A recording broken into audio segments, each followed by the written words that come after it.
One announcement, there will be an observation of this class on the 14th, this Thursday. The observation is for me, so they're observing me, not you all. So don't feel inclined to do anything differently than you normally would, just FYI.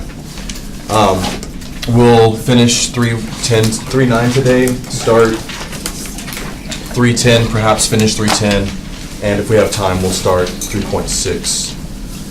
We've got a week until our second exam, so that leaves this class period and next class period to cover the rest of the material. We don't end at 3.6. The last section we cover is 3.11. Sorry. So we've got those sections left to cover. Depending on how it goes, we'll have to see if 3.11 is something we can fit on the exam or not. So we'll just have to play it by ear. Any questions on the homework?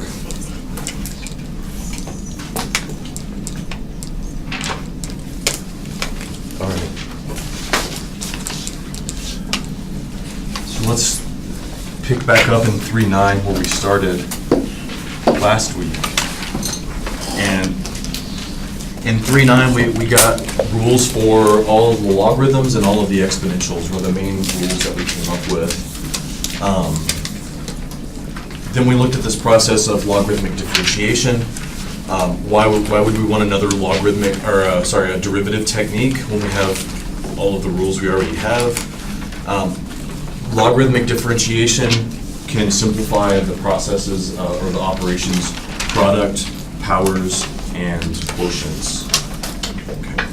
So hopefully you did have a chance to look over properties of logarithms as they are directly applied here.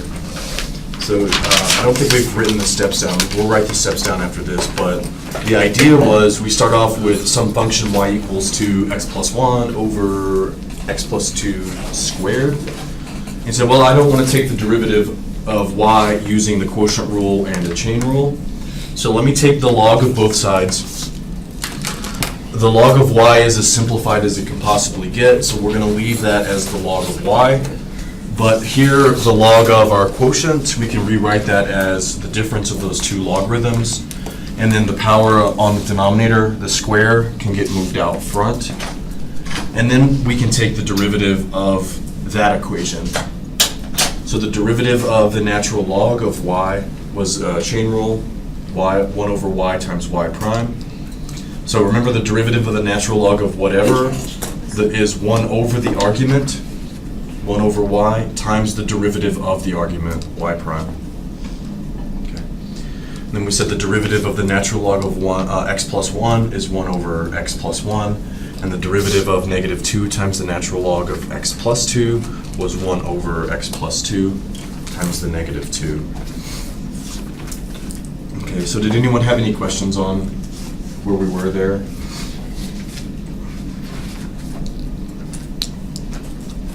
But the purpose of logarithmic differentiation is to find the derivative.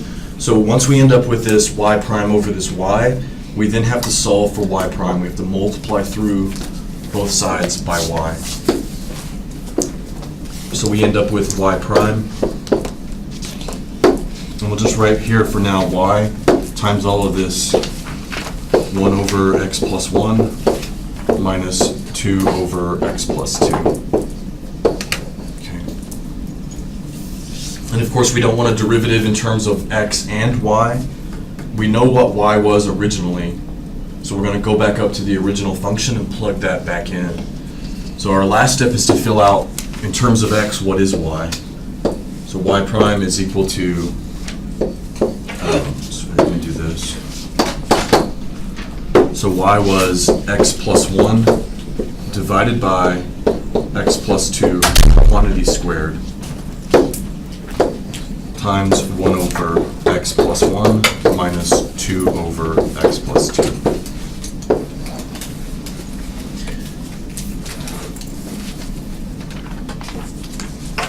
Usually with logarithmic differentiation, we don't have to worry about actually multiplying through by y. We can just represent that as a product and be good with that result. So I wouldn't expect you on the exam to multiply all of this stuff out. Leaving it as we have it here is well enough. So, maybe for something like that, it's not as simple, so to speak, to perform logarithmic differentiation. We could have just used the quotient rule, and that would have been pretty straightforward. But, more complicated functions, the process of log differentiation is very efficient. It's utilized quite frequently. So do y'all have any questions on that?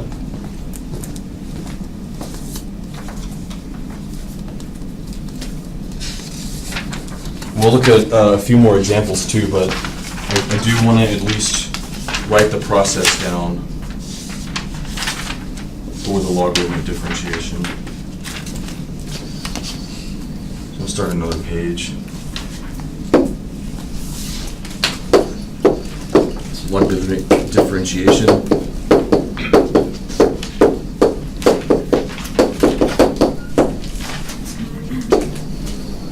Process.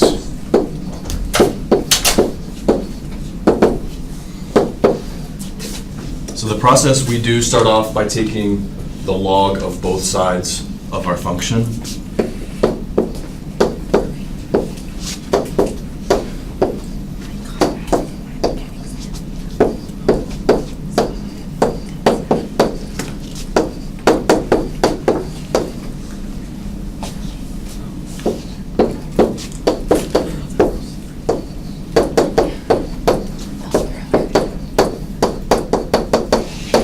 The log of both sides, and honestly it doesn't matter what logarithm you introduce as long as you apply that to both sides of the function. In all honesty, we saw, I'll erase this, but we saw the derivative of the natural log of something was f prime over f. So if we introduce the natural log to both sides, once we differentiate, then we're utilizing this rule. But if we introduced any other logarithm, let's say like we took the log base 2 of both sides, what would the derivative of the log base 2 of some function look like? Or what would it be?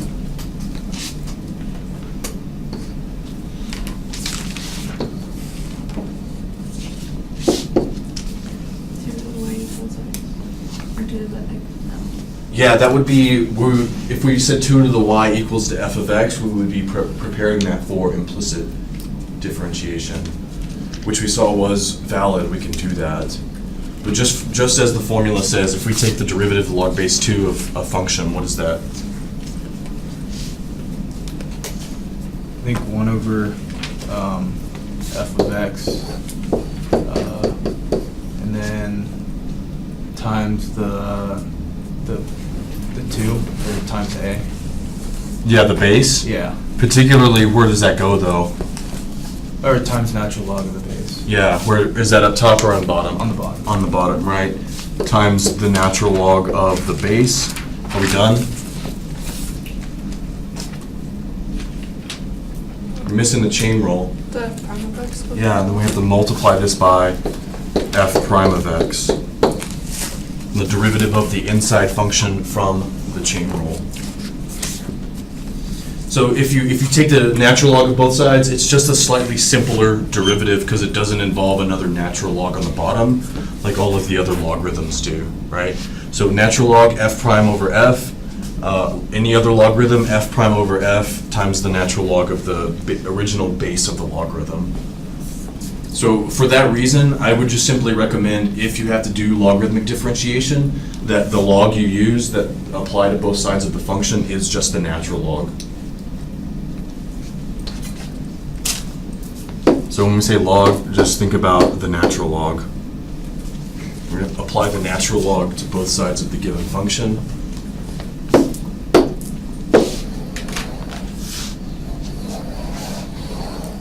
As the first step. The second step, we want to simplify using properties of logarithms.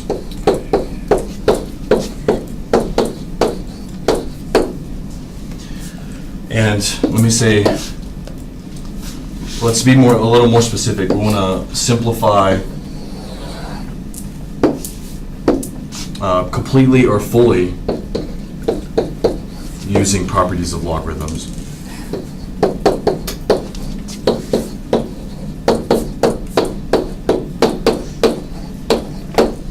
If you don't simplify completely using properties of logarithms, we can look at an example or two, but if you don't simplify completely, you're not doing yourself any favors. If you're not going to simplify in step 2 completely in terms of properties of logarithms, you might as well not use logarithmic differentiation. Because really, step 2 is the reason why we use logarithmic differentiation, so we can simplify in terms of logarithms. Okay. Note, once we have the ln of the y, or the ln of f of x, those are already simplified. There's no properties of logarithms you can use to simplify. Cannot be simplified. Hopefully that's pretty straightforward. There's no quotients, products, or powers there.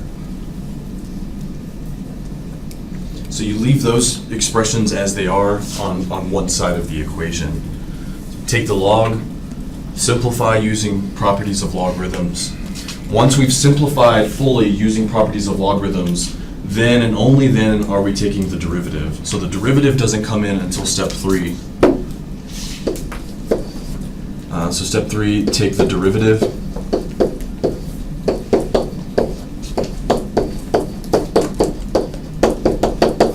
Of both sides.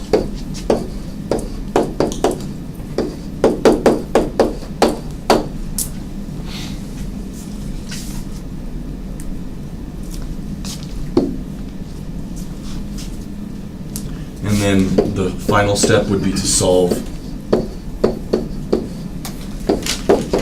for y prime, or f prime, whatever notation there is.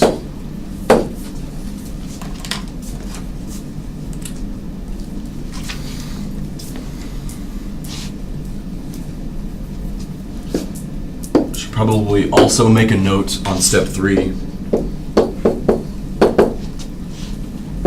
The derivative of the natural log of y is y prime over y, just like the derivative of the natural log of f of x is f prime over f. So it really just depends on what notation you prefer. Do you prefer y or f of x? That's where we're utilizing there. So in step 4, solving for y prime just entails that we multiply the equation through by y or by that f of x in the denominator for derivative.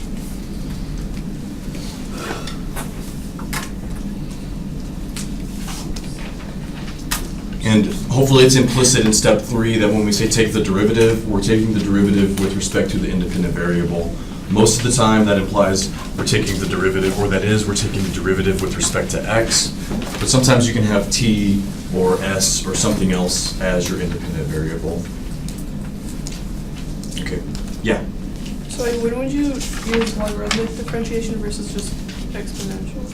When will we use logarithmic differentiation as opposed to all of the other rules that we have, or specifically with the rewriting it as e to the... Well, like, yeah, just when would you use logarithmic instead of something else? Okay, when would we use this process to take a derivative versus all of the other processes we have to take a derivative? And the answer is, it doesn't really matter. So it's more or less we can use this way, or we could use one other ways? Right. On the test, will it like specify? Yep. I will whether to use definitely, it or not? I will definitely explicitly state on the exam, here's a problem, use logarithmic differentiation to find the derivative, at which point, you're expected to use this process. If you use other rules to take the derivative when it says use logarithmic differentiation, you won't get full credit, probably won't get credit for it at all. So we have to be familiar with this process.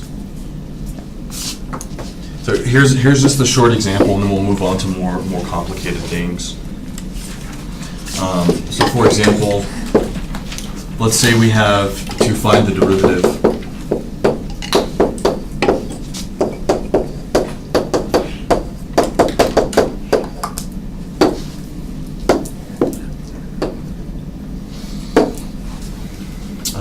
Maybe we can look at a couple, but say our function was y equals to x squared. So hopefully it's pretty straightforward that, well, all I have to do is apply the power rule to take that derivative, right? But let's just look at it both ways. One, we can use the power rule.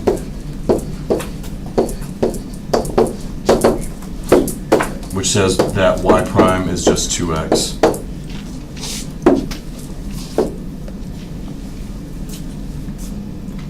And we're done.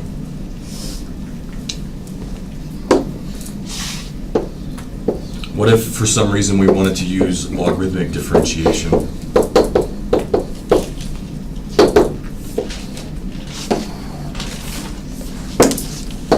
We start off with our function y equals to x squared, and then we take the log of both sides.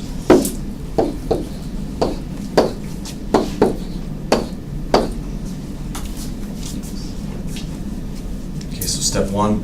Step two says simplify completely using properties of logarithms. There's nothing we can do with the ln of y, so we'll leave that alone. How can we simplify the ln of x squared with properties of logarithms? You're gonna bring the 2 out to the front. Okay, right. So the power comes out front. So we have the ln of y equals to 2 ln of x. That's as far as we can go with properties of logarithms. So step 3 says take the derivative of both sides.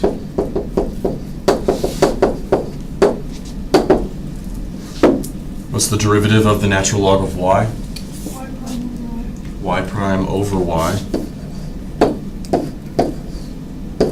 What's the derivative of 2 times the derivative, rather, of the natural log of x? X times 2? Yeah. So 2 over x? Yeah, so we have 2 times the derivative of the natural log of x, which is just 1 over x. So y prime over y is 2 over x, and then we need to solve for y prime. So y prime equals to y times 2 over x. Does that make sense? Do you have any questions where we're at?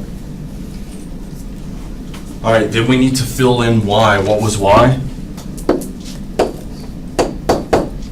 The original function given to us was x squared times 2 over x. And then we just simplify. X squared times 2 over x is equal to 2x. So what we end up with is the same result, just a long-winded way to get there.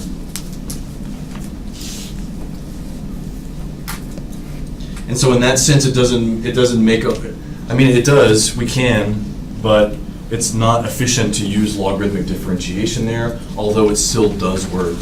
So really, it's just a matter of what's the most efficient way to take the derivative of a particular function. But again, if the instructions explicitly ask to use logarithmic differentiation, then you would use logarithmic differentiation.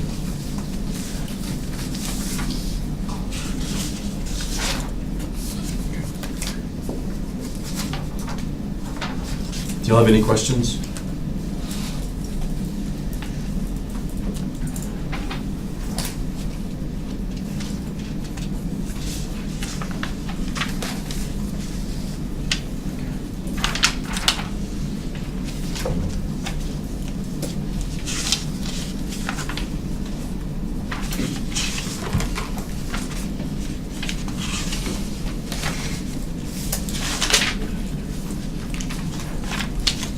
right, let me back up to see if I mentioned.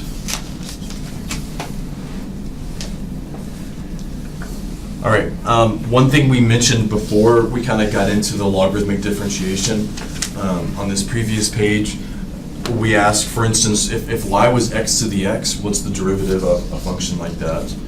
In general, if I have a function of x raised to another function of x power, what method do we have to take the derivative of that? Because it's not a power and it's not exponential.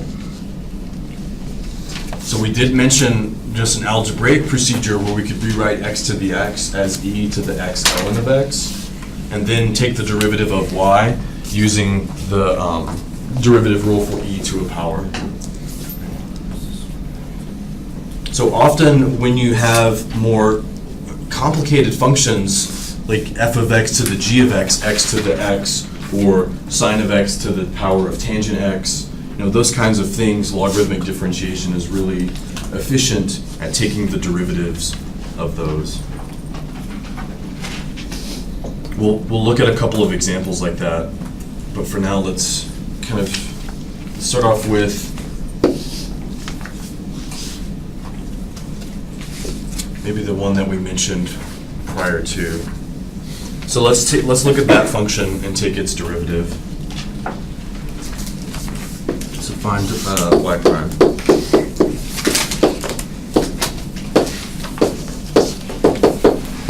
Using logarithmic differentiation.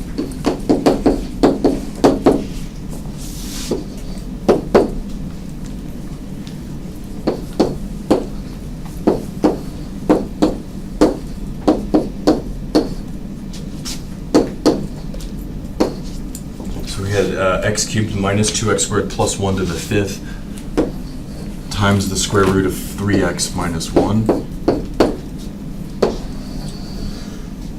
All over x squared plus 4 to the 8th.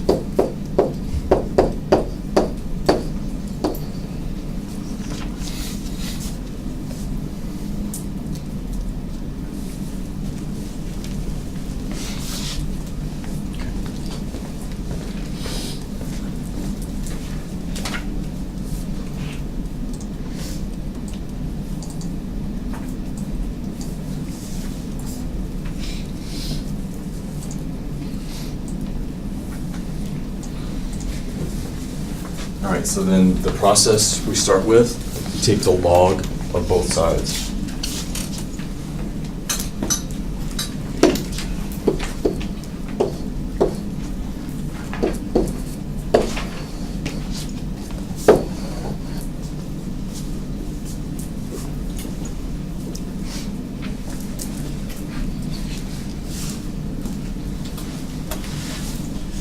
Just notice if we stop here, then we haven't done ourselves any favor, because if we say, well, now I'm going to take the derivative, I introduced the logarithm, now I'm going to take the derivative, well, we have the derivative of the right-hand side is 1 over all of that times the derivative of all of that, right? That's just equivalent to the same problem with the addition of having to divide by all of that. So here, we're going to simplify with properties of logarithms.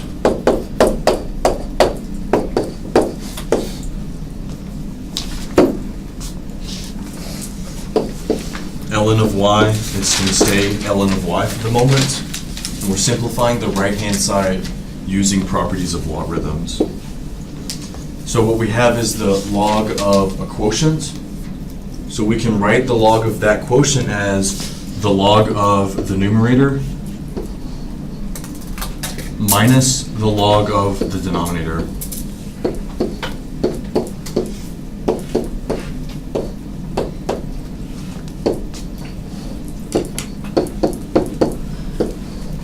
So there's the log of the numerator minus the log of the denominator.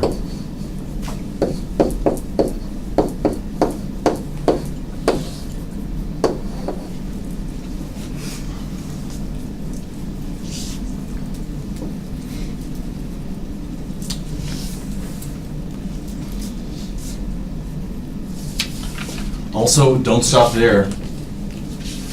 and you've only made it a little bit more simple than it actually was to begin with. If you take the derivative of both of these now on the right-hand side, you still have 1 over the argument times the derivative of what we have inside. So here, if you took the derivative of all of this stuff, it's 1 over this. You've got a product rule here and a quotient rule for each derivative. Sorry, a product rule and a chain rule here. You've got a chain rule for x squared plus 4 to the 8th as well. So simplify as much as you can. Here, the first term on the right side, we've got the log of a product. So how can we rewrite that first term? Add them together. Yeah, we can add the 2 logarithms together. So it's now this is the log of the first factor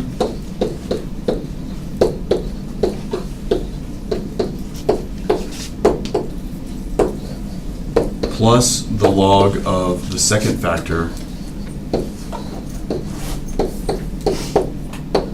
Would it be easier to put it like in parentheses? If you want, yeah, parentheses, brackets, doesn't matter. And the log of the product is the sum of the logarithms. No, not the like brackets, but the square root. So then you can maybe do a chain rule later, Like make it 1/2 or? Yeah. to the 1/2. Yeah, if you want to at this point, if you want to start thinking about the square root of 3x minus 1 as 3x to the 1/2, then feel free. At some point, we're going to think of it that way anyways. Wouldn't the 8 be negative? Because it was in the bottom, and you brought it up for the last term. Yeah, because we have the negative here. Okay. Yeah. Yeah, so that last term, there's no logarithm property for the sum of things, right? But we do have the log of something, x squared plus 4, raised to the 8th power. So the 8 on this last term can come out front and multiply the log of x squared plus 4. Can't you do that for the rest as well? Yep. And then we will do that for the other 2 terms as well. So again, if you're stopping here and saying, well, I'm going to take the derivative of the log of x cubed minus 2x squared plus 1 to the 5th, well, you've got a chain rule still left there. You've got a chain rule left with the square root of 3x minus 1. So just simplify a little bit more, and you'll get rid of all of that stuff. The power of 5 comes out front to multiply the logarithm of x cubed minus 2x squared plus 1. The 1/2 power from the square root comes out front. Multiply the natural log of 3x minus 1. And then our last term was simplified as far as we could take it. So that's going to be as it is. Okay. And all of this, you've got to just remember where you're at. All of this stuff is still just the natural log of y. We've just used properties of logarithms to simplify. I mean, it doesn't look that much better than what we started off with, but in terms of the derivatives, it will be much easier to take the derivative of these things as opposed to the original function. Are there any questions on this, on what we've done so far?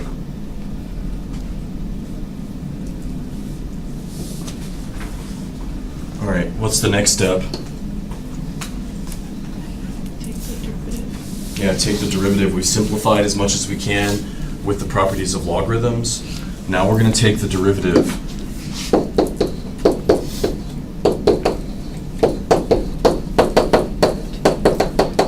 of both sides.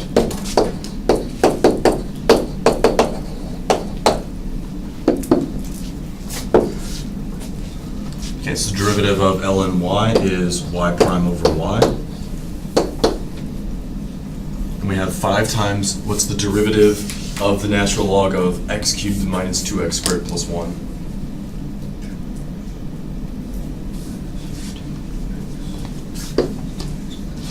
So we'll do this one here.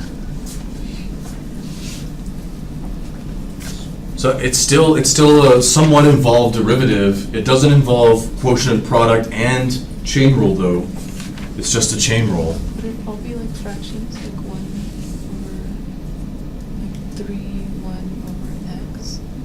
Like the 3 comes out and 1 over x, and the 2 comes out. I don't know, something like that. Well, no, because there, what we're looking at is the natural log of all of that stuff.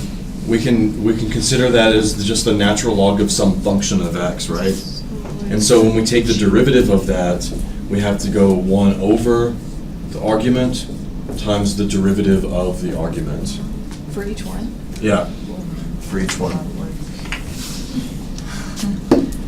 So here we're gonna do this. The derivative of the natural log of x cubed minus 2x squared plus 1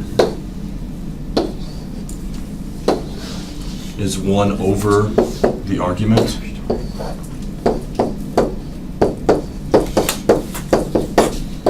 times the derivative of the argument.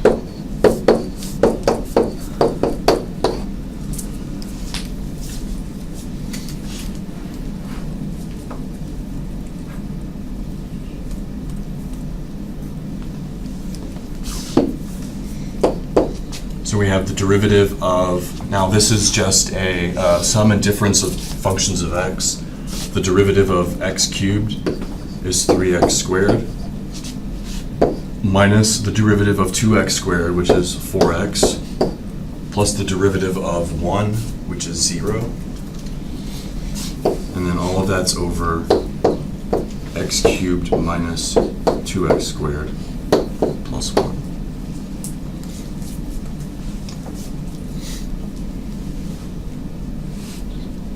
Would it be all of that multiplied by 5? Right. Okay. Do y'all have any questions on that? I know the derivative of these logarithms was something we introduced in this section, so. All right, there's the derivative of the first term. We've got 5 times all of that, though.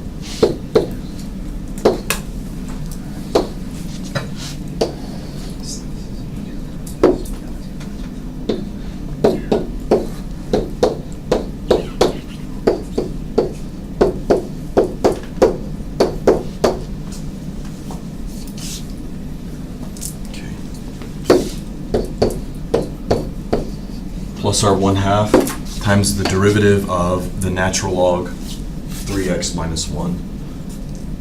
It's the derivative of the natural log of 3x minus 1. 3 over 3x minus 1. Okay, right.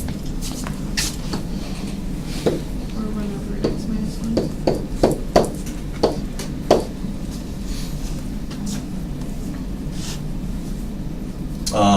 Well, we can't simplify just the 3's here.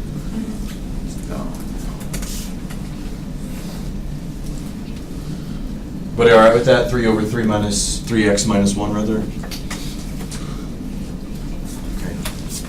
Minus 8 times the derivative of the natural log of x squared plus 4. So what's the derivative of the natural log of x squared plus 4? 2x over x squared plus 4. All right, yep.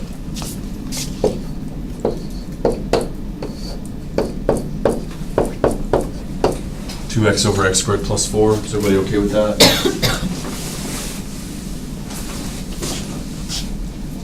We can look at that one too. The derivative ln x squared plus 4. 1 over x squared plus 4, 1 over the argument, times the derivative of the argument.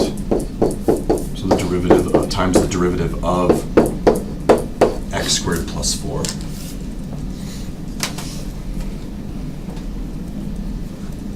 Which is 2x.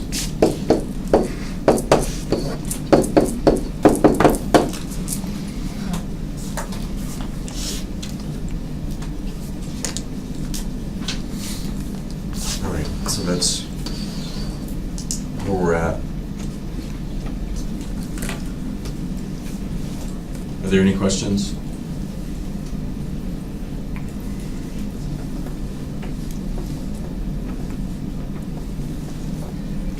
And then finally, we need to solve for y prime. we're going to multiply through by the original function. So y prime equals to, let's see if I can fit all of this.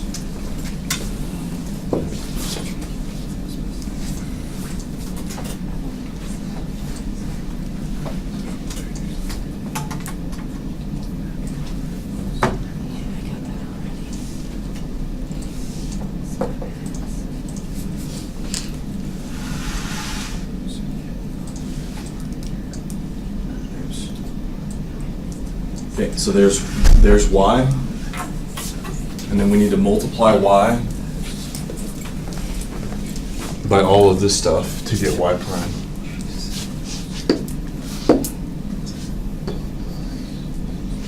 Sorry, that's faint. I don't know why. When things are grouped together, it just becomes really faint.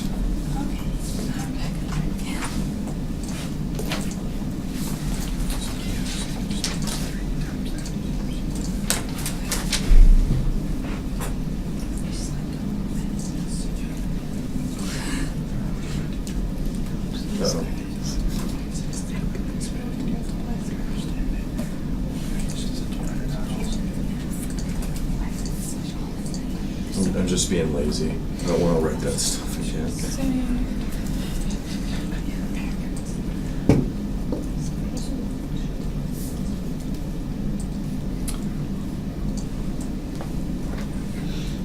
Oh well. That's most of it.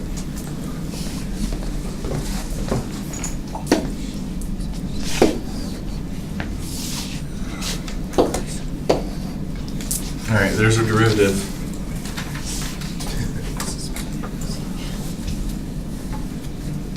So don't worry about multiplying all of that through. Is that the final answer? Yeah, final answer. But you can do more. Will there be a Yeah. class where they'll make us count, like multiply through? There'll probably be do like what some now? kind of shortcut at that point. Will there be A what? class where we have to multiply all the way through? I don't think so. I guess it just depends on what you're trying to do. We're trying to You're just finding the derivative. I mean, I don't know that I would want to find where the derivatives get horizontal tangents or anything like that, but and maybe in that sense the quotient product and chain rules might be easier. I don't know. Multiply the 5, 1/2 of each through if you wanted to. Yeah, we can multiply the 5 up top, and we can multiply the 2 on bottom here. We'd have 16 minus 16x over x squared plus 4. You know, some of those small algebraic steps we could carry through with, but that's the gist. Any questions? I mean, we would expect the derivative to not look nice because the function was quite complicated. All right.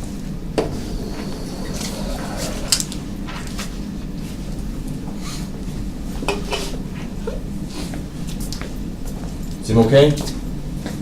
Too much? Just a bit.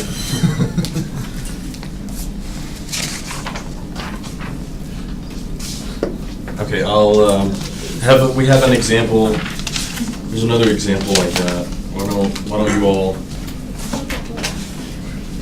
try this one?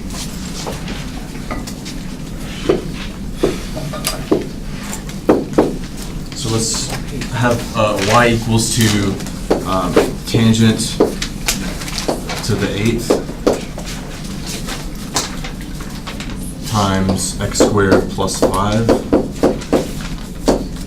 to the 5th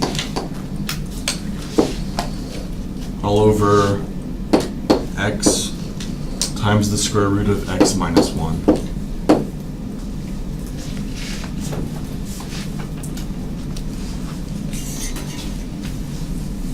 To find the derivative using logarithmic differentiation.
That's my question.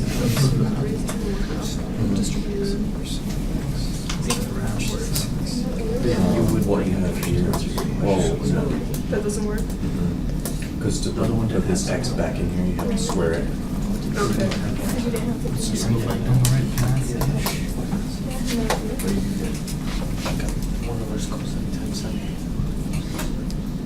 I'm working on that. Yeah, that last one. Yeah, simplify this with the properties again before you take the total. Because now you're gonna, because this is minus this log, but this is a product, the log of x product. Oh, so I have to use the product rule. No, because it's the log of this times this, and so you can write that as minus log of this plus the log of this. Oh, so you're saying that I can apply the log to this and that. So the log time of log of, I guess, that minus log of x times or plus log of. You don't have to. Minus ln of x plus ln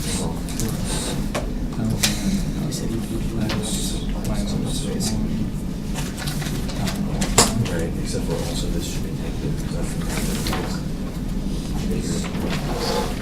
Oh, so these, I thought when you're doing the progress, it was sort of like multiplying two logs. It was, but you have the negative in front.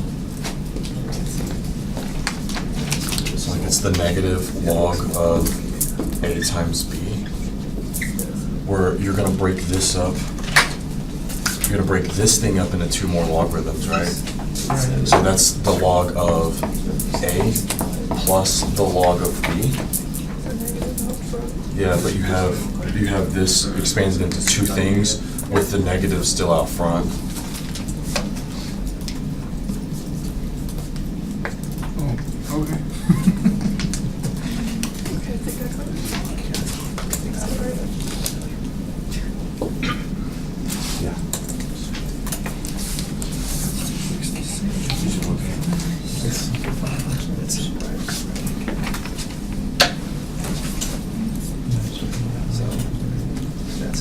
This one, so then you can simplify that into two. Because it's like little rectangles. So, because these are products you can do, what you can make there.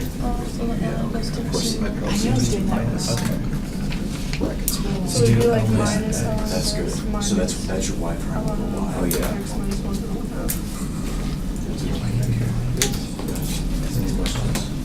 So like that. So you have like number and squares to be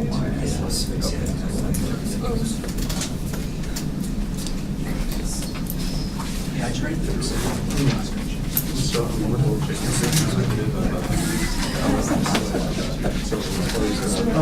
So you just.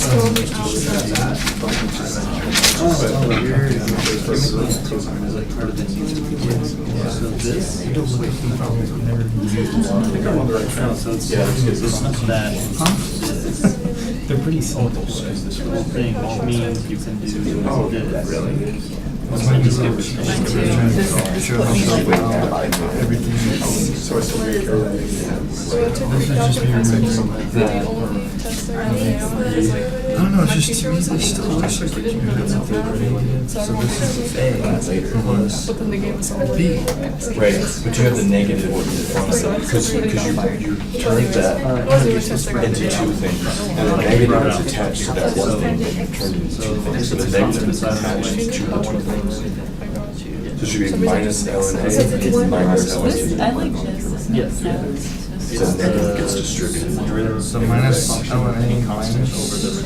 Yeah, yeah. And just think about anything in the denominator. Oh, will because be you're equally thinking as of So this should- I just wanted to everything figure out else the- here can't once do you that. add it to that. That minus basically It's very Yes. simple. So it's negative 1 And times ln of a minus times positive ln b. So that would have a gate that's in the middle. Yeah, exactly. And anything in the denominator, you should have a negative. Is this the same book? That's another way to think about it. Okay, cool. Yes. make sure. I've never seen a deal with this only. I'm just like thinking about moving it to like linear algebra. Okay, I'm fine with it. That's I think we'll really start actually making sense. It would be distributed. Crap, the bird's trying to shove one fence. Make sure everybody's got It don't make sense. It's just too fast. It's, yeah, I'm struggling to keep them. All of it goes too fast. I mean, if it really just takes so long. No, it's right. You could have to like make all All that times one. It's a give and take. If it doesn't make sense, do you want to take longer? I didn't want to write it all out again. I don't Sure, want can to we graduate and have a short amount of time? And then I'm ready to have I only understand this because I took I never did that before. So then you would choose times y. I think it was shorter. Our teacher would like, I was naive all the time and he'd still like give me A's. Wait, yeah.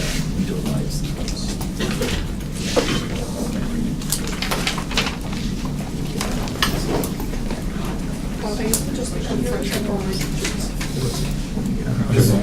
I'm like, They know do you need to really more?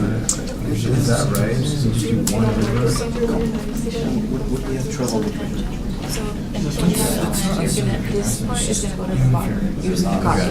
Somebody? And then where you go into the derivative of whatever is under or in there. So derivative of tangent is secant squared of x. Okay, so it's Yeah, so then you have, this is putting it on one, so we can see. I know there's enough something that means this. You don't like me, why are you here? So what do you do? So for that. Do you do this as I just wanna know if I did the last, could we fully, did the last one? The last. This is what I got. That right? The last, if you want to look at this, it starts from here. oh, this is just a derivative. This, wait, Oh, wait. yeah. It starts, that's me writing the thing and then. Oh, yeah, it's exactly the same. 1x minus, well, you simplified it, but I have a 5 on the bottom. What? Did you accidentally write the 5 on the bottom? Because the top has a 5. Sometimes I do that. You could have accidentally just wrote a 5. Does it have it? It has a 5 on the top. Oh, yeah, I did. I do it all the time. No, that happens to me too. That's what I was like. But it's a 1. I think I would have gotten it right. And it's a negative.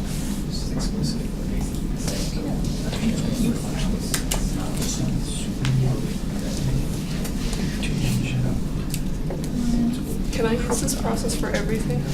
If you want. That's what I'm thinking. If you want to, yeah. Or do implicit on all the tenants.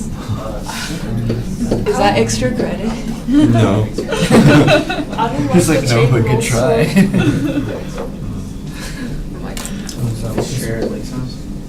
Oh my gosh, I did it on every single one. And not just that, I added a plus. Do I have the cherry on top? There's so much The worst part is when you like understand it, but you wrote down the problem wrong, and so it just means. You would still make it out? Yeah. Happens to me on every chemistry test. Do they take off for that? Yes, Oh, bummer. every single time. Even if you did everything right I with did the wrong the problem? entire process right. I lost 5 out of 10 points. Man, that's harsh. So is this the right answer? This is the question I And also, or like, That's a lot of one. This is the Oh my god. it's 1 over. yeah, when you leave that line, it's long. So you derivative equation. What? To simplify. See, like, that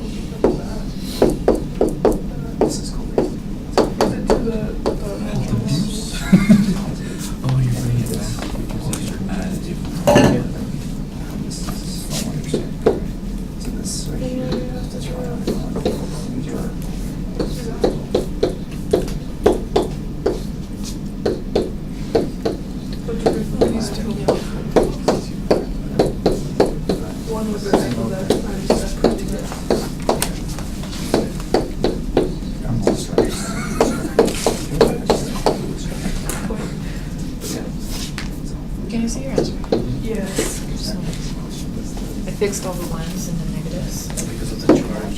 Just wanted to mention, this step right here where you have like these things raised to the power, often overlooked step. Those powers can come out front to multiply the logarithm, so make sure you're doing that.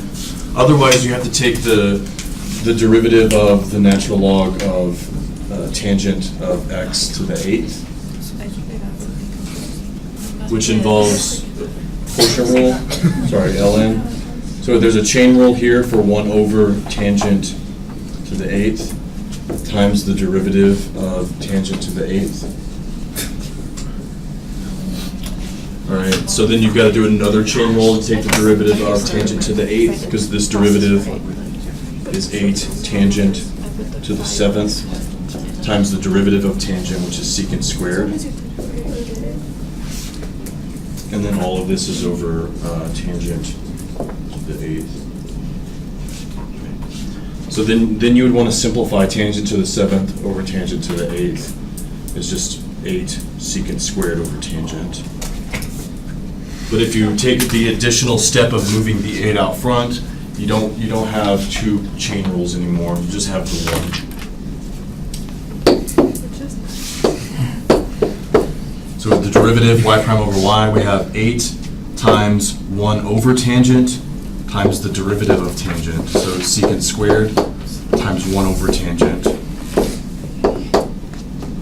plus 5 times 1 over x squared plus 5 times the derivative of x squared plus 5 minus 1 over x minus 1/2 times 1 over x minus 1.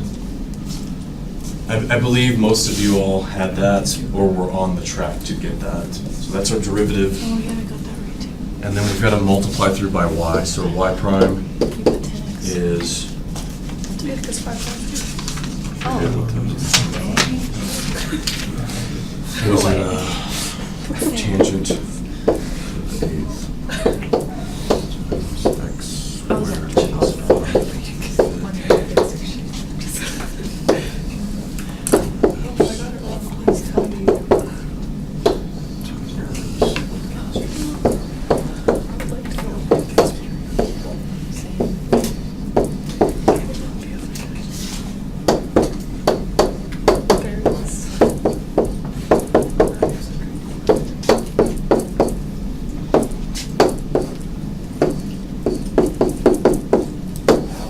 There's our final answer. Can you do the derivative of the last term? Like the last, like how you got those? The 1/2 ln x Yeah. minus 1? Yeah. Could we work through that, you mean? Yeah. Like you can do it on the board or whatever. Yeah. Decide. So we have derivative, what was it? 1 over x root x minus 1. Okay, so we had it in there like this. That, right? But she like wants to know from the x outside as well, I think. This one too? Yeah, like how you got to splitting it up. No, I got the Oh, splitting okay. it up part. I just want to know how to take the derivative of like both of those. Oh, okay, both of those. Well, so this one here, the negative 1/2 is a constant, so we'll take that out of the derivative. ln of x minus 1. And so that derivative is 1 over the argument of the natural log times the derivative of, the argument. yeah, which is just 1 in Oh, this it's so case. easy. Just watched it. And then the derivative of that first term is just 1 over x. Yeah. 1 over the argument times the derivative of the argument. Okay, thank you. You're welcome. Do y'all have any other questions about this example? No? All right.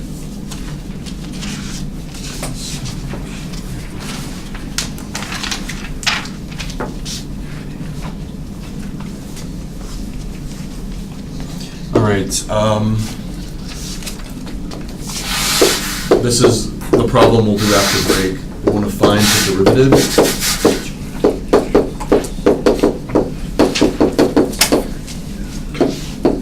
Of y equals to x to the x power. One way we already know how to do this. Well, I guess technically both ways. There's two methods to take the derivative of this. We'll look at both methods. One of them is logarithmic differentiation. We'll work through both of those methods. It's not necessary that you use both methods. If you're after the derivative, one method is fine to take the derivative. But let's, x to the x, let's look at the graph. And then we can talk about it a little bit more. What? What is that? So I moved it and it went away.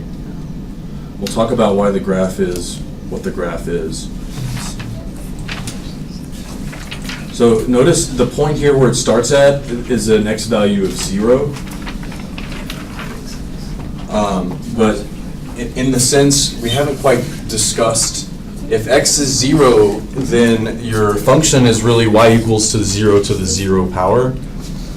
And what we'll come to find out is that's an indeterminate. 0 to the 0 can actually be defined as anything. You can look it up online. There is kind of a divide amongst areas of math as to what 0 to the 0th power is. A lot of people will say 0 to the 0 is 1. And so like from an algebra perspective, 0 to the 0 is 1. But from a calculus perspective, 0 to the 0 it can be any value. The algebra people say 0 to the 0 has to be 1 in order for the binomial theorem to be true. But calculus people say, well, it's really, you have to look at it in the sense of a limit. The x is approaching 0 and the power x is approaching 0. So you've got something that's getting really small and something that's getting really small. So what do those look like when they're together? There's an algebraic way to look at x to the x that we've already mentioned that might help you determine why is the domain of this function all from 0 to infinity instead of negative numbers? Why aren't negative numbers included in this? Because surely we could say, well, what's negative 2 to the negative 2, right? So I'll let you think about that or totally forget it for break, and then we'll talk about it after break. Yeah, I'm sure that helps. All right. It's the same thing everywhere. Let's go back to this graph for a moment and look at why it doesn't make sense to have some negative bases like negative 2 to the negative 2 and negative 1 to the negative 1/2, for instance. So notice negative 2 to the negative 2 is defined as 1/4, but negative 1 to the negative 1/2 is undefined. Why is that?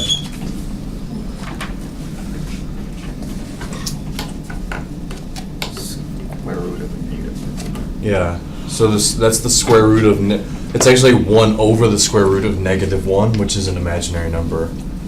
So anytime we get the fractional powers that involve even numbers on the bottom, then you're always coming up with a complex or a non-real number. So I mean, that's maybe one way to think about why we avoid those negative bases. The other reason is because x to the x, I'll write it like this, because x to the x power can be expressed how, according to this section, there was a couple of properties at the very beginning, but really they weren't introduced in this section. It was just a reminder. Anybody remember? Using properties of inverses.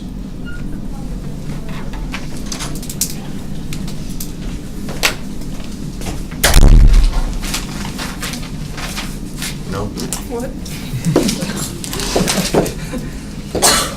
That's equivalent to e to the x. Of L of X? Yeah, times the ln of x. See, I'm just being a computer.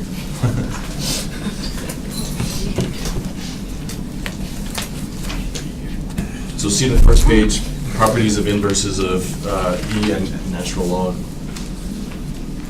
So if we look at that function in that light, it makes a little more sense why the function's not defined for negative numbers, because e to whatever power, that's fine, it's defined for all real numbers, but the power itself is x times the ln of x. There's nothing wrong with the x by itself, but the ln of x is where the restriction of the domain comes in, right? Because the ln of x tells us that x has to be in the interval from 0 to infinity, not including 0. Okay. So it's from this portion right here that gives us the domain 0 to infinity, because that is the domain of the logarithm, or the natural logarithm. Okay. We see that represented in the graph. It's not plotted for negative numbers.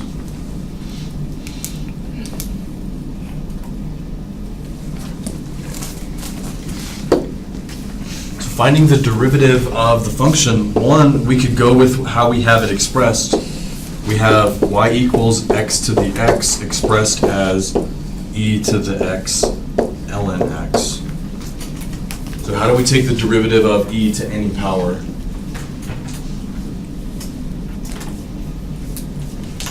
Take the derivative of x ln x times e to the x ln x? Yep. So the derivative of e to any power is e to the power times the derivative of its power.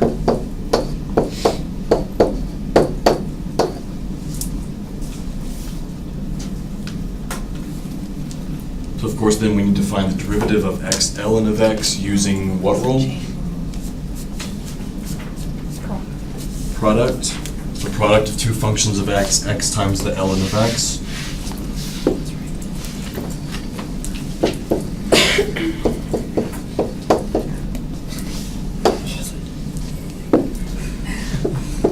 So we have e to the x ln x times the derivative of x times ln of x. So it's first times the derivative of the second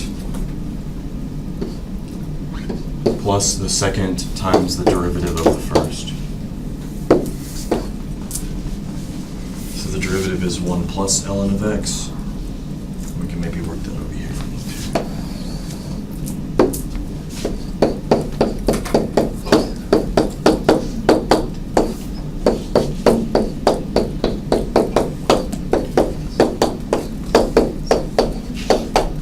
Oops, ran out of room.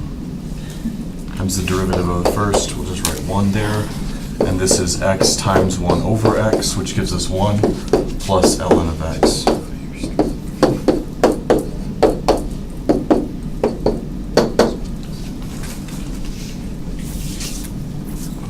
Okay, so that's y prime e to the x ln of x times the quantity 1 plus ln x.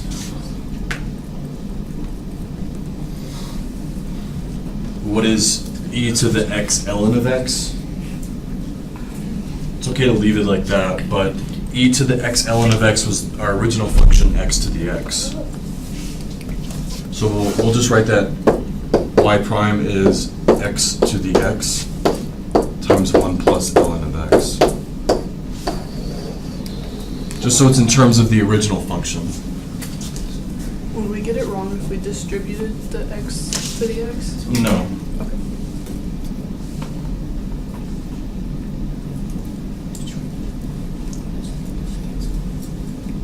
So honestly, we could have taken the derivative of functions like this back when we started talking about the chain rule.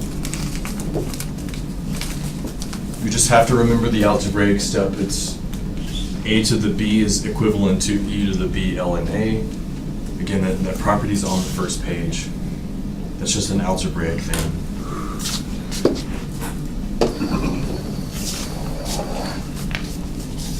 Do y'all have any questions on this? Yeah. Where did the e to the x ln go? It's the same thing as x to the x, so we just wrote it as x to the x instead. Oh, okay. Just so it's in terms of how the original function was presented. Right, okay.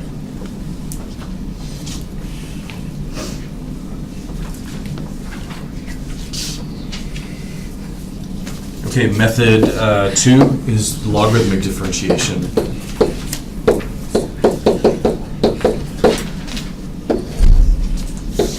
On the function y equals x to the x.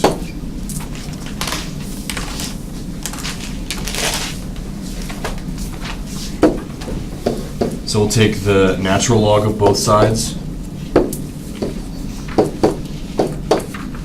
and the right-hand side will use properties of logarithms.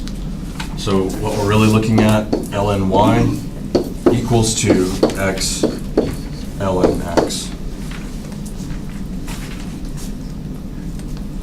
So that should look familiar. We had, previous to this, we had y was equal to e to the x ln of x. And here we're saying ln of y is x ln of x. So I'm going to end up erasing this, but just to show you what we had previous to this, we had y equals to e to the x ln of x, and then we just took the derivative of that. Well, what happens if originally when I wrote y equals e to the x ln of x instead of x to the x? What happens then if I take the natural log of both sides? I get ln of y equals to, what's the ln of e to the x ln of x?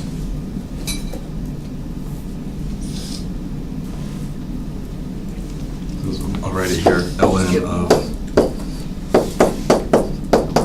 so just from the previous, we had that. What if we took the natural log of both sides? What do we get? The y equals x ln x. Yeah, but specifically, what is the natural log of e to that power? It's just the power, right? So the ln of e to a power, they're inverses of each other. You just get the power. And notice that's exactly where we're at after two steps in the logarithmic differentiation. So it's the same as this step right here.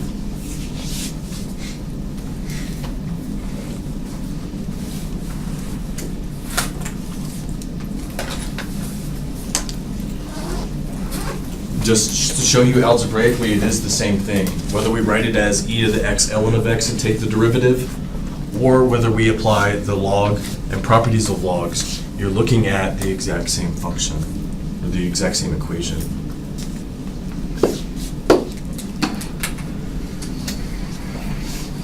All right, so that's where we're at.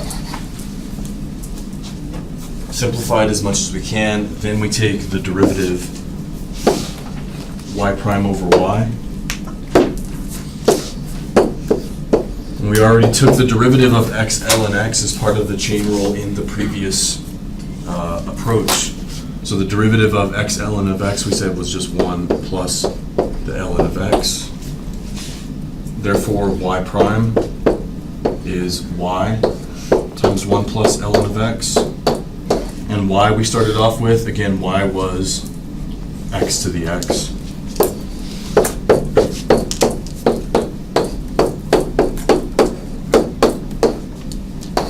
So that's exactly the same derivative.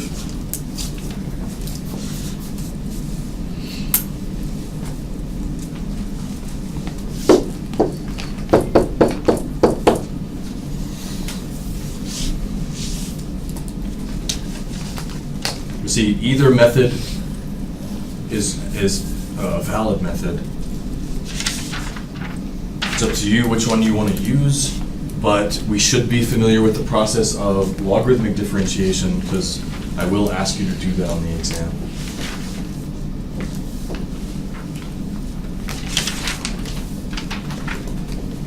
Do y'all have any questions on what we're doing here? How did you get the x log of x to be equal to, or the derivative, which is 1 plus the natural log of x? Yeah, so that's what we did right here. Product rule.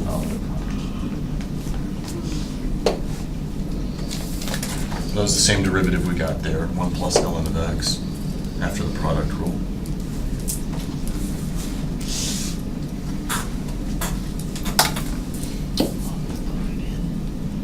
So that's our derivative, x to the x times 1 plus ln of x. Now, notice the function x to the x that we just found the derivative for. Notice that it does have a horizontal tangent here. at that sort of grayish point. Maybe you can see that, maybe not. But it does have a horizontal tangent at this point. So we'll come back to this example when we start chapter 4 and start talking about how do we find minimums and maximums. But in theory, we could find this now because horizontal tangents, in order to find a horizontal tangent, what do? So what equal to 0? The y prime. The derivative. So when the derivative is 0, we solve for x. We find all of the locations. As we'll see in chapter 4, all of the possible locations that you have maximums and minimums, but all of the locations you do have horizontal tangents. Okay. Any questions on that example before we move on?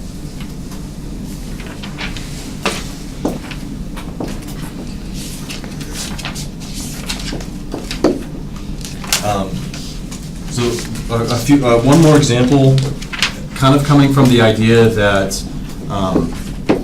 has anyone seen the definition of the number e stated as follows?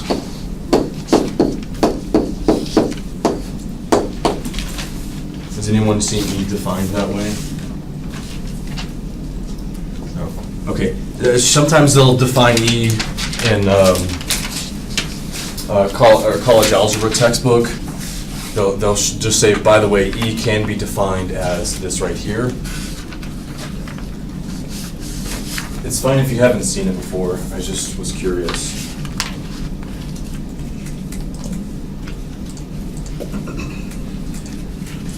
I do want to, while I have this pulled up, this x to the x. So notice the computer will tell me that when x is 0, y is 1, 0 to the 0 is 1. However, when we write it equivalently as e to the x ln of x, and turn that function off and on, right, we see visually that they're the same function. But on this function, when we get to this location, it says 0 undefined. We turn this function off and x to the x back on, the computer will tell us it's 0, 1. 0 undefined. So which one is it? Again, that's the variation you get on the two different schools of thought. 0 to the 0 is 1 in an algebraic sense, and then maybe some other senses too. But 0 to the 0 is indeterminate in the sense of calculus, in the sense of limits. So we'll revisit this also in chapter 4, section 7. We'll talk about that a little more. But it has to do with a limit.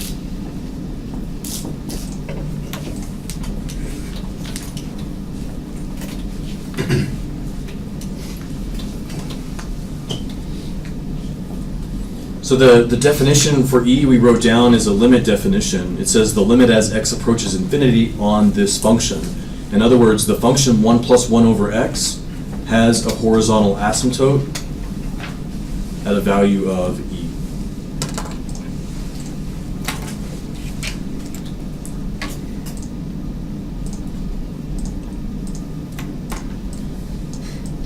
So we can, visually verify that.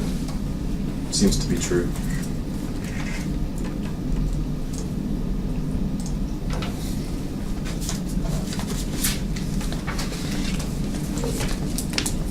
And this is where an algebra, who remembers the formula A equals P equals 1 plus R over N to the NT?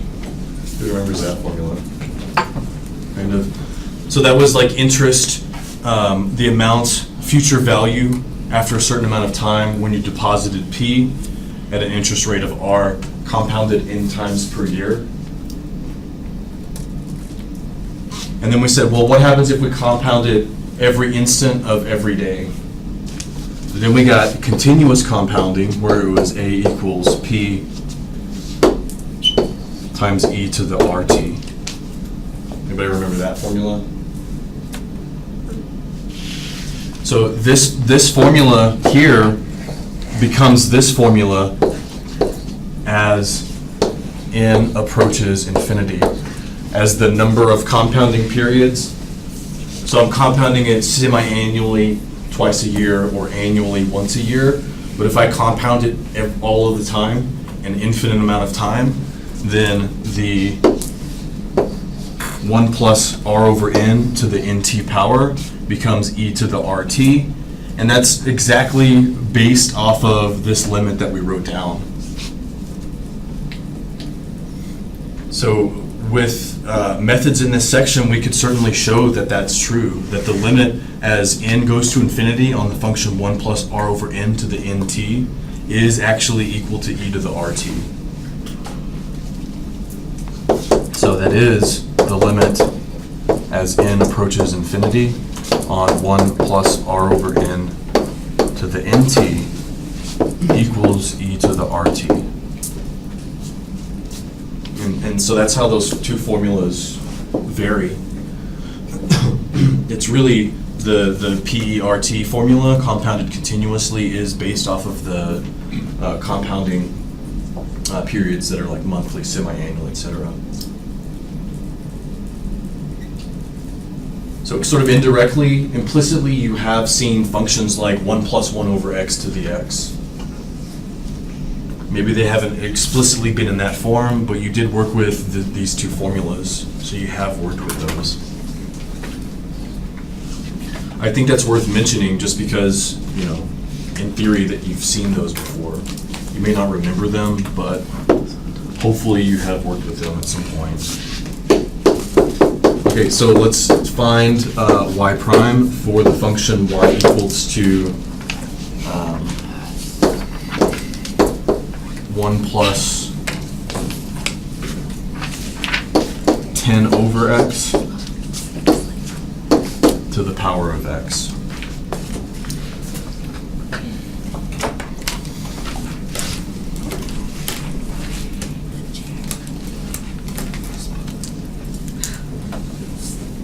We'll also do this two ways. In 3.9, when they give you the derivative of or they tell you to find the derivative of a function like this, we're going to use logarithmic differentiation.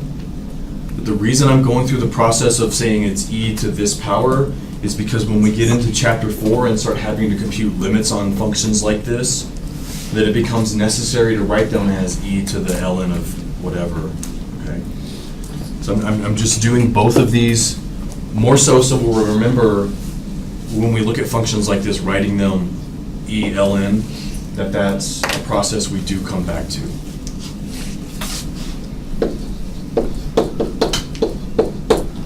So method number 1,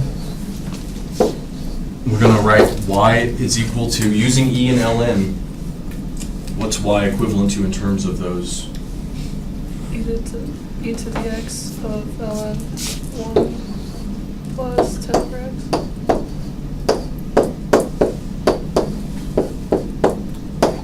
Okay. Like I said, when we get towards the tail end of chapter 4, we will have to do this in order to compute limits on these functions. Could you have an x squared, like it being raised to an x squared? Mm-hmm. Yeah, it could be x squared, it could be sine of x, it could be... What would you do then? Do the same thing. So then you would just have x squared ln of x plus 1, and then take the derivative using the product and chain rule.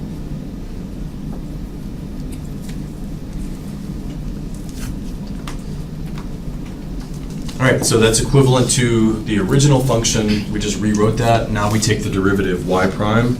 We're taking the derivative of e raised to a power.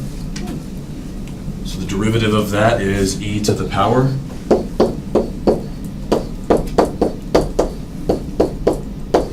Times the derivative of the power.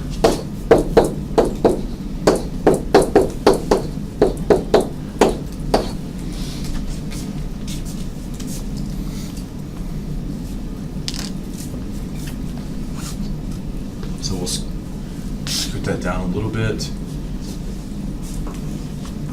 to find the derivative of all of that stuff. Derivative of x times the natural log of 1 plus 10 over x.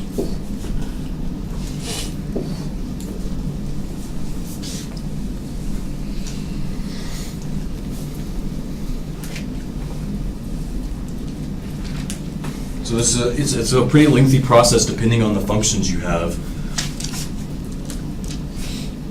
So what rule are we going to use here to find the derivative of x ln of 1 plus 10 over x?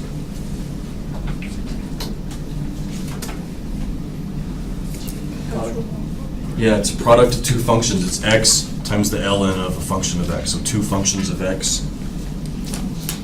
We have the first times the derivative of the second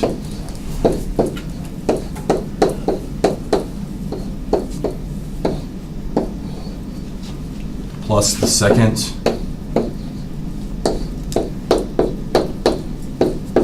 times the derivative of the first, which is derivative of x, which is 1.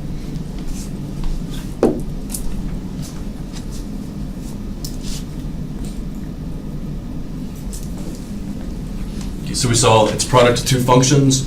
Don't worry about all the other rules that follow. We just write out what the product rule is, and then we see, well, I have another derivative to take. So let me, off to the side, let me find this derivative now. What's the derivative of the natural log of 1 plus 10 over x?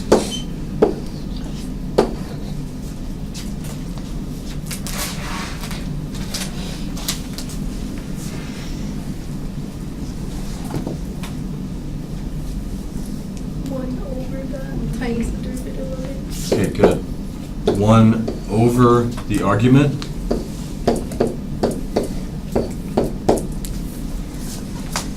times the derivative of the argument.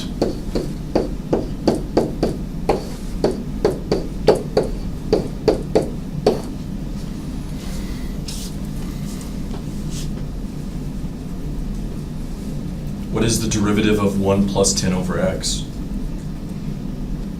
10x to the negative 2. Yeah. So just look at 10 to over x. Just view that as 10 times x to the negative 1. And then we can just take the derivative of that with the power.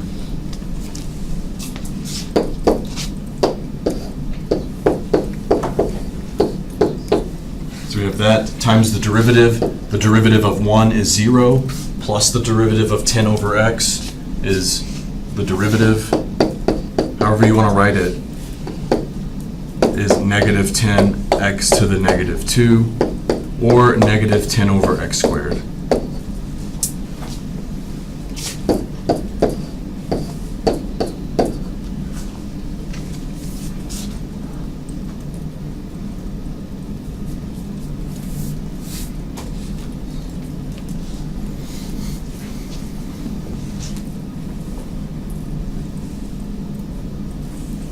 So that's the derivative of just the log 1 plus 10 over x. Now we need to put that derivative back into our product. So we have x times 1 over 1 plus 10 over x times negative 10 over x squared plus this thing, ln of 1 plus 10 over x.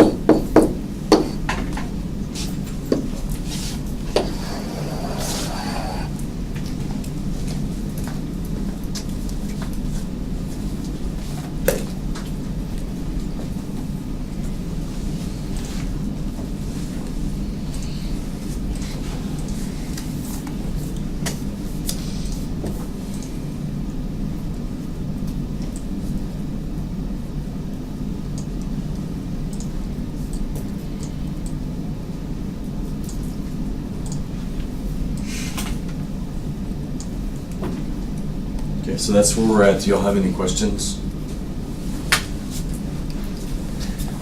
We're taking the derivative of x ln of that quantity with the product rule, and then we had a chain rule involved in that second derivative that showed up there.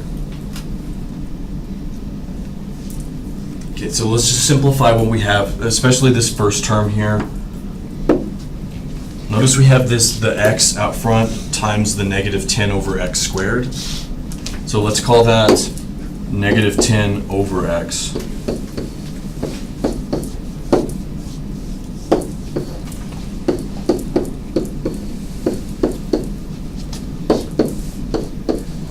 So we're just multiplying the x by the negative 10 over x squared to simplify that.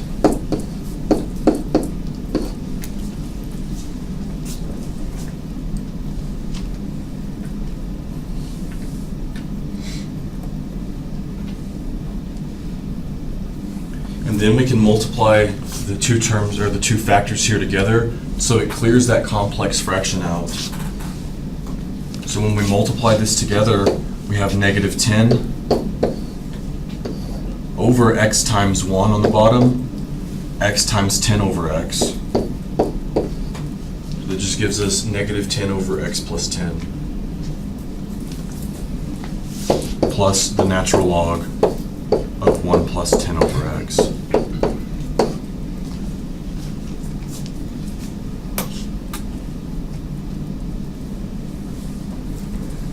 Through, like, after you found the derivative of ln of 1 plus 10 over x, because I got that was 10x to the negative 1, which is got you.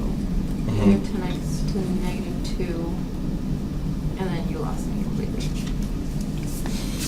So that derivative right here in purple is just the derivative of the natural log. You got that? Yeah. Yeah? Okay, so then this was the first, this x times the derivative of the second. So that x gets combined.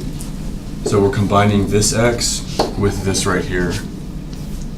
We're just going to multiply those two things together. And those two things together, x times negative 10 over x squared. Oh, and then you got rid of the x. Yeah, and so that one of those x's divided out. So we got negative 10 over x. And that's what we got right here.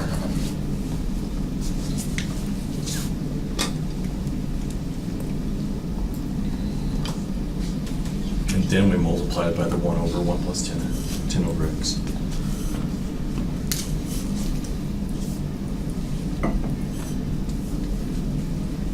Is everybody all right with where we're at? Are there any other questions? I'm happy to go over.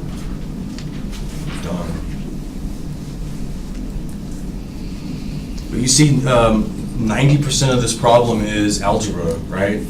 The other 10% is just rules of calculus to find the derivative. You know, rewriting as e to the x ln x, that's algebra. Simplifying all of this stuff. Maybe not 90%, but you know, a large portion. So what do we have there? We just have the derivative of x ln of 1 over 10. 1 plus 1 over 10x right there. So that whole process right there was just to find the derivative of that product. Okay, but don't lose track of where we were. We were finding the derivative of e to that power was e to the power times the derivative of the power, which we now have the derivative of the power. So we have e to the x ln of 1 plus 10 over x times this thing right here, the derivative of this thing, negative 10 over, was it x plus 10, plus the ln of 1 plus 10 over x.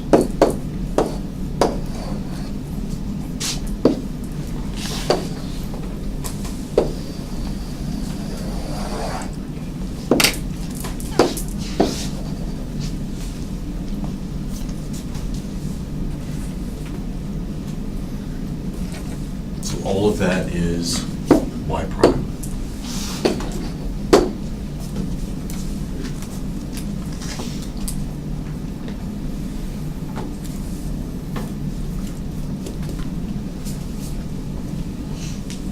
Okay, about the only other thing we could do is we know that e to the x ln of 1 plus 10 over x, we know all of that was equivalent to y.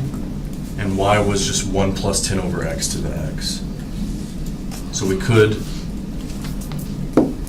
write this as just 1 plus 10 over x to the x. This one here. But that's virtually it. It's usually just a matter of preference, but in all cases I've ever seen, they have always rewritten the e to the x stuff back as the original function.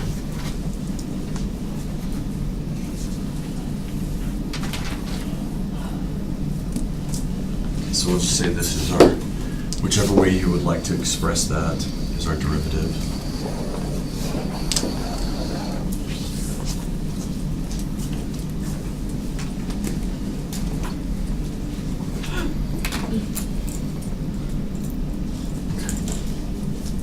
Questions on that?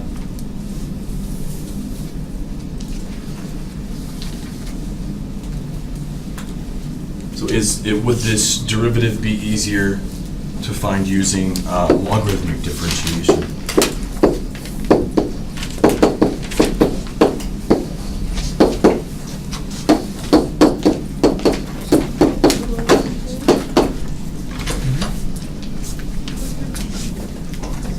Method 2? Yeah.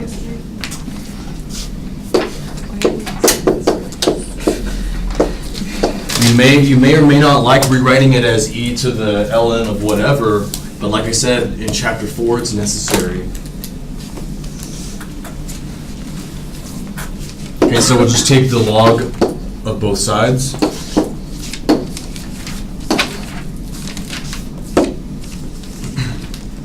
And what simplification can we do?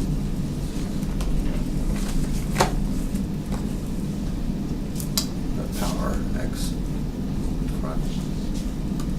Yeah, the power on the right-hand side of x can get pulled out front.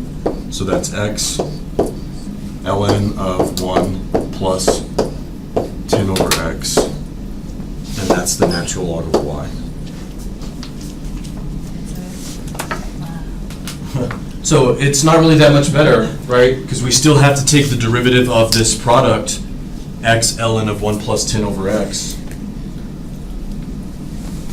The only difference as writing it is e to whatever is we had e to this power, but we still had to find the derivative of its power, and that's right here. So it's really not that much easier. You still have to find the derivative of that, which was the lengthy portion of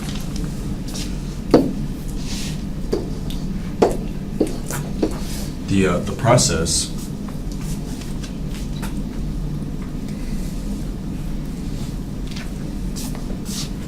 So derivative of ln y is y prime over y.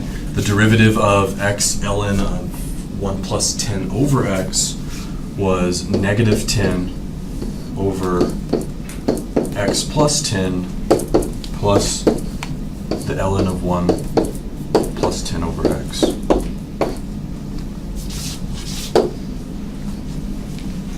And we'll just say here, C, the derivative from the previous page. So we already took the derivative of that.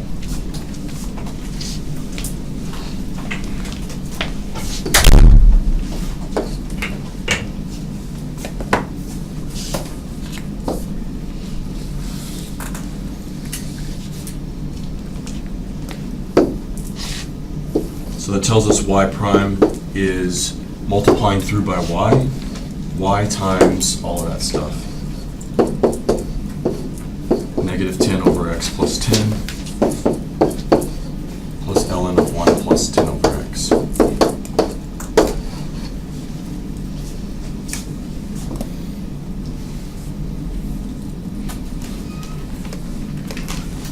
And then we'll just fill out what y was.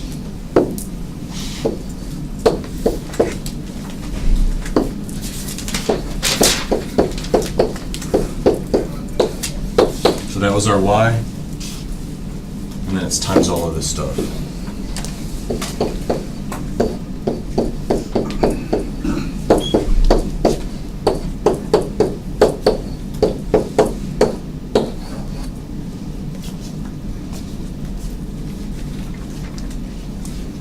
that was the same result that we had with method 1. So for method 1, what we had in green here was e to the x ln of 10, ln of 1 plus 10 over x.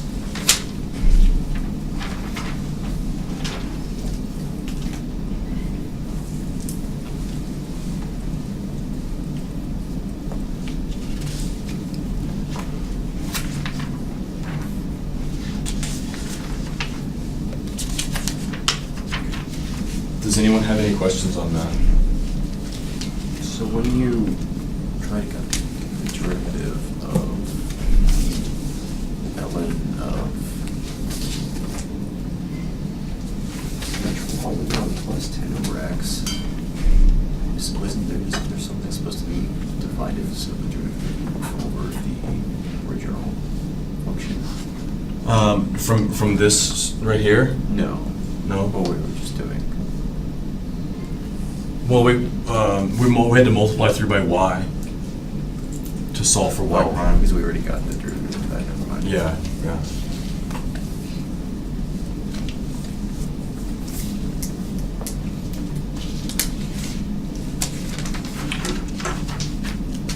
Any other questions?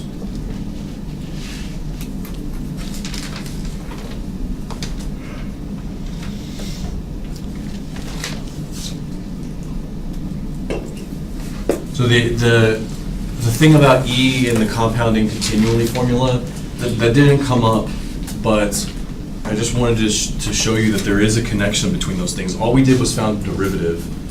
So it might have seemed like the limit discussion about E and the two formulas was completely disjoint, but we do see these types of functions again. And in order to compute the limit as x goes to infinity, we'll see this in 4.7. The method of finding the derivative of a function like that does come back up. Okay? Because if we plug infinity in, you get 1 to the infinity, and then there's a special way to have to take the derivative of those types of limits. And so once we know the method of taking a limit or computing a limit on a function like that, we can easily show that that limit is equal to e to the first or just e.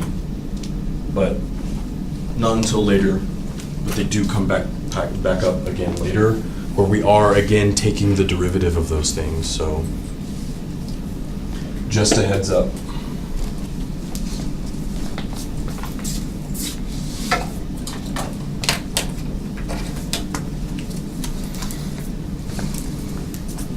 Well then, that's the end of 3.9. And 3.10, we get the derivative of our 6 inverse trig functions.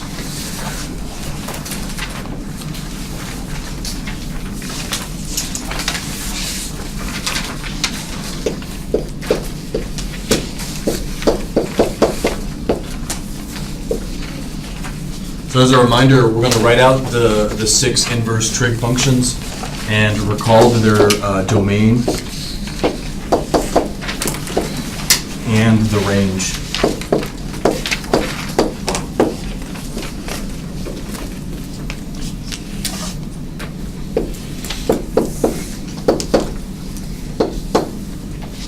So inverse sine and inverse cosine both have the same domain.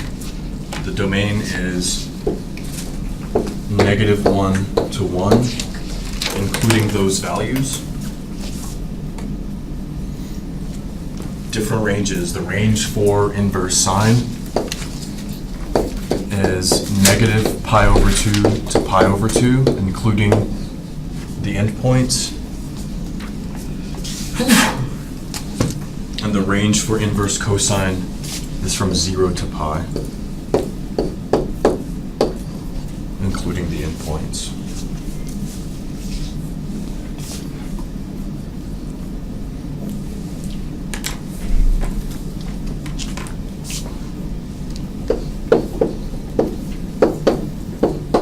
Inverse tangent and inverse cotangent share the same domain, which is all real numbers.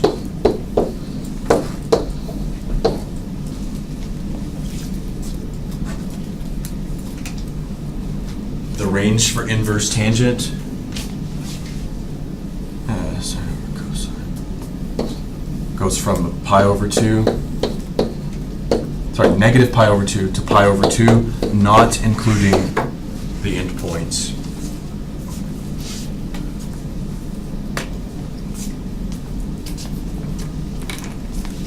Range of cotangent is, inverse cotangent rather, is 0 to pi, not including the endpoints.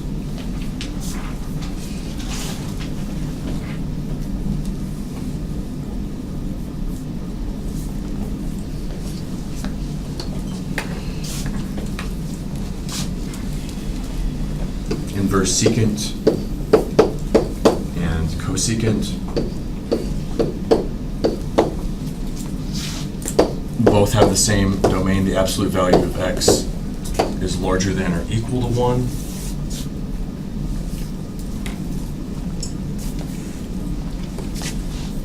The range of inverse secant goes from 0 to pi over 2, not including pi over 2, and then from pi over 2 to pi.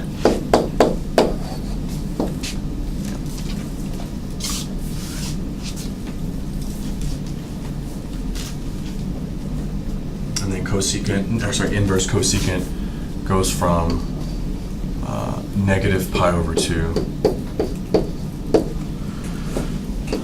to 0, not including 0, picks back up at 0 and ends at positive pi over 2. Sorry, including pi over 2.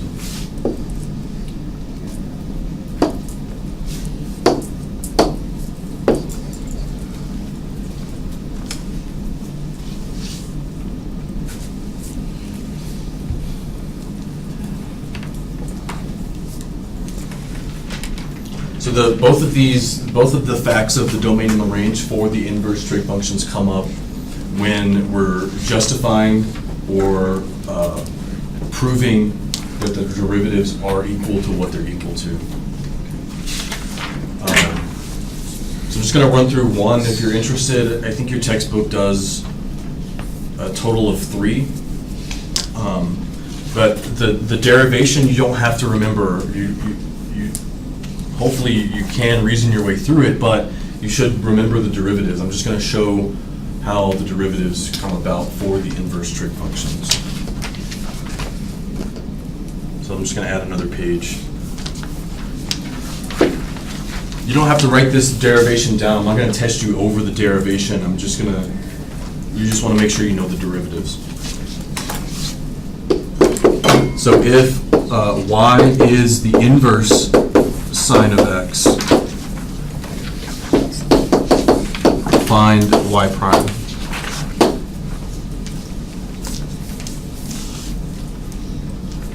So since our test is coming up, reminder, one way to do this is by using the definition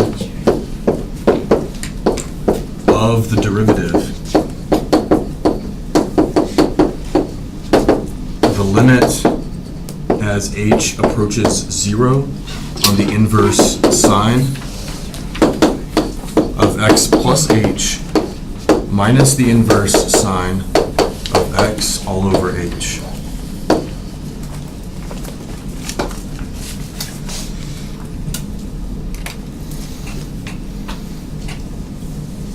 So that's the definition of the derivative. As with a lot of the other derivatives we looked at, we already have enough formulas and procedures that will help us determine the derivative in a different way. It's the same derivative, but we're going to bypass the definition and more or less use a shortcut. And the way we start that off is if, we're starting off with y equals to the inverse. So we'll just say, or we can go through this process.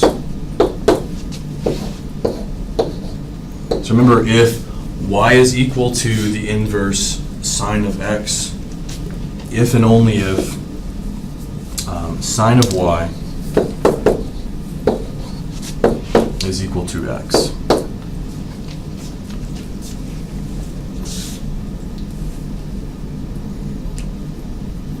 we just take the sine of both sides. Sine of y equals to the sine of the sine inverse. Sine inverse cancel each other out.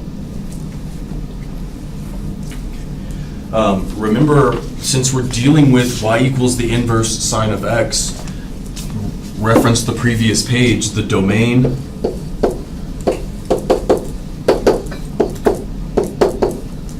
x is in the interval from -1 to 1, because that's the domain of the inverse sine. And the range is y in the interval from -π/2 to π/2. We'll have to reference that in a moment. So that's what we're going to start off with. To take the derivative of y as the inverse sine of x, we're going to look at sine y equals to x, and we're going to take the derivative of sine y equals to x implicitly.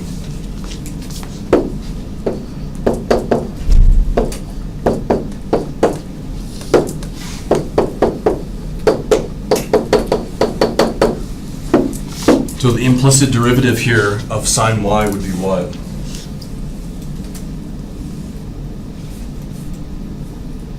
Take the logs of both sides. Well, I mean, sorry, not the logs, the derivatives. you could. It would just be a little bit more convoluted. What's the derivative of the sine of any function of x? Cosine of cosine of y. Is that it? Prime.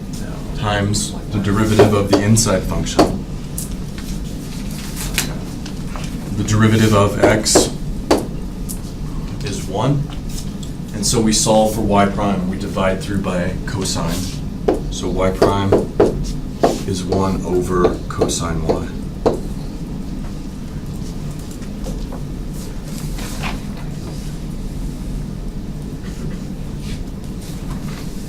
Now we want this in terms of x, right? We don't want the derivative of y as 1 over cosine y. So this is kind of where we're headed from. Now we want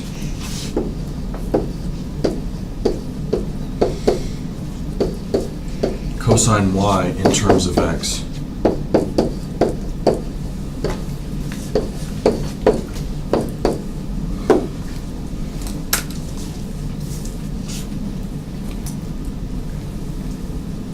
So to get there, to write cosine y in terms of x, remember from our relationship that x was the sine of y.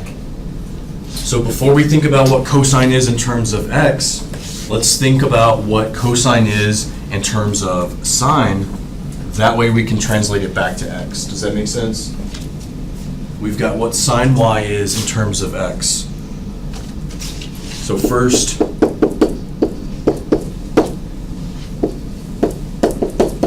write cosine y in terms of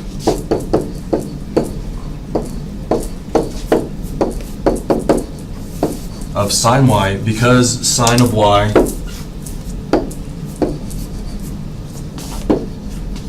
is equal to x.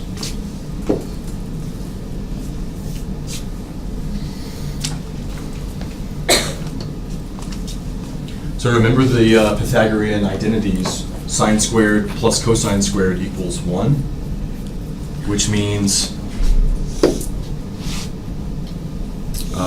so let's just write that out. Sine squared of whatever plus cosine squared of the same thing is equal to 1. Therefore, cosine squared is 1 minus sine squared.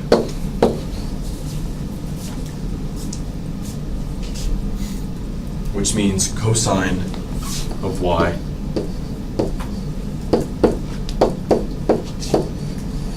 the positive and negative square root of 1 minus sine squared of y. What's sine squared y?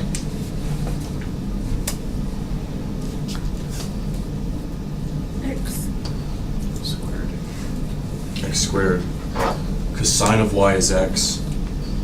So sine of y squared is x squared. So what we're looking at is cosine of y is the positive and the negative square root of 1 minus sine squared, which is x squared.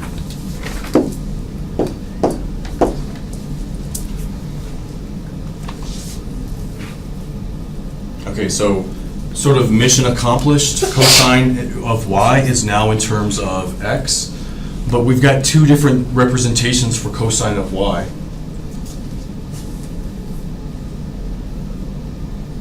Sometimes it can be avoided, as we'll see. Certain inverse trig functions have absolute value involved, and the absolute value in those inverse trig functions derivatives is due to the fact that we can't get rid of the positive and the negative that arise in a similar sort of process. All right, so this is where we can go back. We could have talked about this before we wrote cosine y in terms of x. But the idea is that we had y prime equals to 1 over cosine of y. And so can we make things a little bit simpler for us? If we know that y, the cosine of y is in this interval from negative pi over 2 to pi over 2, because that's the output of the inverse sine. So this y was in this interval from the range, and that y is the same thing as this y. So when we're looking at cosine of y's, or numbers that are in the interval negative pi over 2 to pi over 2, can we say something for certain about cosine? What is the cosine of any number between pi over 2 and pi over 2, negative pi over 2 and pi over 2?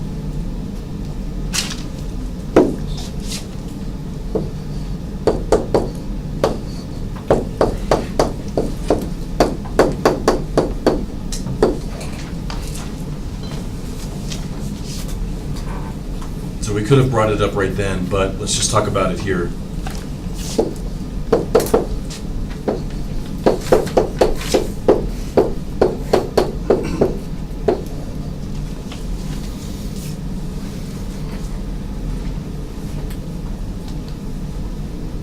Cosine of all of those values. Well, here's the cosine.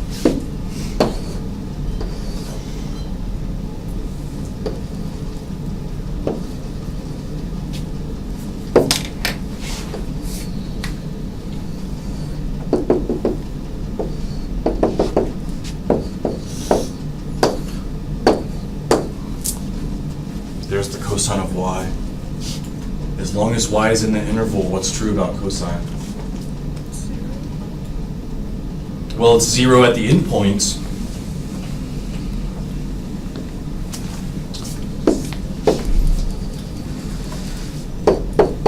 So there's negative pi over 2, and there's pi over 2. And then it's y is all values in between those two values, right? So here's your y, here's your y. All of this is your y. So what's true about cosine there? The value of y is always positive. It's positive. It's positive or 0. Why do we care? We can take out the negative alpha. Yeah, because we have two representations for cosine, but as if I know that y is in this interval by the definition of inverse sine, then I know that cosine of y can't be the negative square root, because cosine is either 0 or positive for any of those y values. So what this means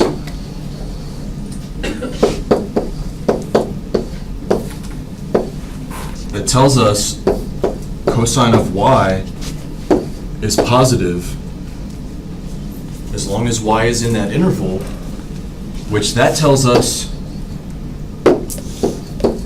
the cosine of y is only the positive root of 1 minus x squared. We don't need the negative square root.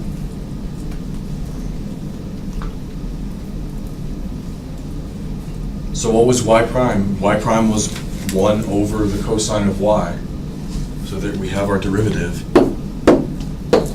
Y prime is 1 over the cosine of y 1 over the square root of 1 minus x squared. So this is the derivative of the inverse sine of x.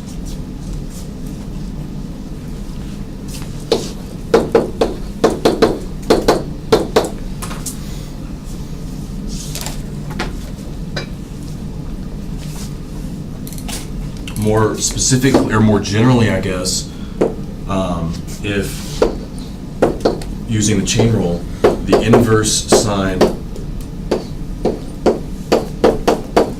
of any function of x. So if it's anything other than x, the derivative is taken via the chain rule.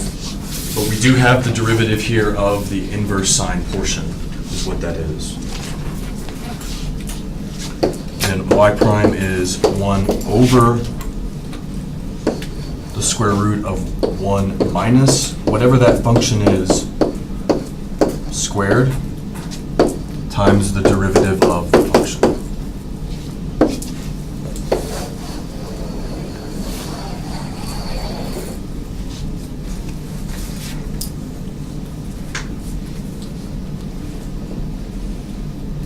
So the formulas provided are in the sense of just taking the derivative of the inverse trig part.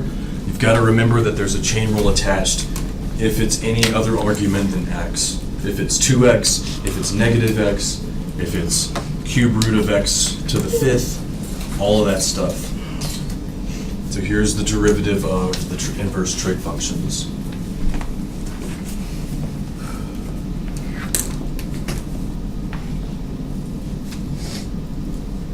So notice, if you were just remember the 3 on the left-hand side, that they're co-functions, same exact derivative except for they're negative, right? So if I remember that the derivative of the inverse sine is 1 over the square root of 1 minus x squared, then I know the inverse cosine's derivative is negative 1 over the square root of 1 minus x squared.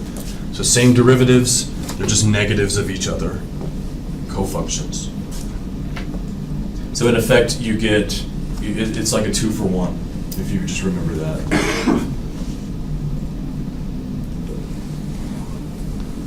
So the other derivatives, I think inverse tangent and inverse secant are both shown in your textbook too, but the derivation is very similar to inverse sine. Tangent's pretty easy because there's no positive negatives involved. Inverse secant's a little bit more complicated because there are positive and negatives involved. The absolute value of x shows up in those two derivatives because there's no way to get rid of the positive and the negative. So instead of saying we've got two different derivatives, depending on where x is for these things, then we just condense the two different derivatives for those x values into one derivative with the absolute value.